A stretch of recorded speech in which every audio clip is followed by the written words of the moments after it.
So what did you have to keep in mind when you started hiring people that you didn't have a family connection to? How did that change the dynamic in your office? Well, we have a former staff here. You might want to ask him. But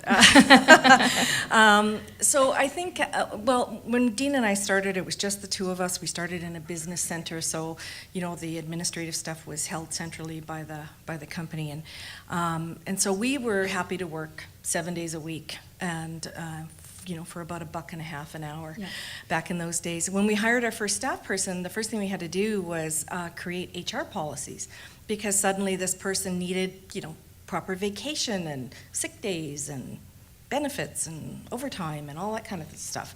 So we really had to take into account, I think that's really when our business grew up, and we only hired one person to start with. There's now 7 of us. But in the beginning, it was when we really grew up, because it doesn't matter if you have 1 staff or 20 or 200, you have to have these policies in place to deal with the kinds of life situations that employees bring. You had employees at Halbert's, and sometimes you have employees at YG Live. You certainly have people that you deal with to make events happen. Yeah. So does it make any difference to them? Have you had to adjust to the fact that you have a different relationship with them than you do with your co-founder?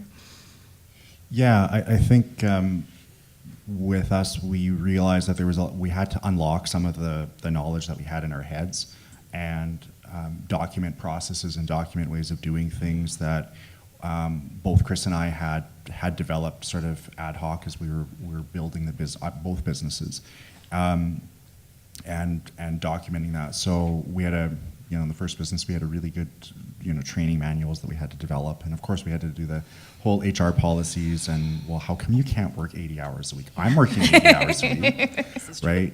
How come you're and then also the other part of it too is that when you do hire an employee, they're an employee and you're the owner, and you have to either develop a culture or develop some reason for that employee to want to stay around other than just a paycheck. Right. People want a paycheck. There's lots of jobs out there that they can get that will get them a paycheck, that they can totally have their brain shut off while they're at work, after work, whatever. But if you want somebody that's going to be able to work for you, you have to give them that culture, which is really tough to do, because when you're working, it's really tough to say, hey, yeah, let's have a good day and awesome and high five, right? So yeah. We may or may not have had that situation at Capital Ideas this morning. Peek behind the... Do tell. Justine, how did things change when you started bringing on employees that were not related to you? I think for us, the thing that we've worked on the most, and that's been the most important, is, I think, just similar to parents, like getting on the same page before you go in to a meeting, so that it doesn't descend into bickering, between the 2 leaders of the company, and then everybody's like this, because at that point there is no leadership, it's just division. And there's nothing worse than sibling bickering. So really just working on that. Yeah. Do you have like a rule that even if we disagree, when we leave this room, we are united on this thing? Yeah, on some areas of the business, for sure.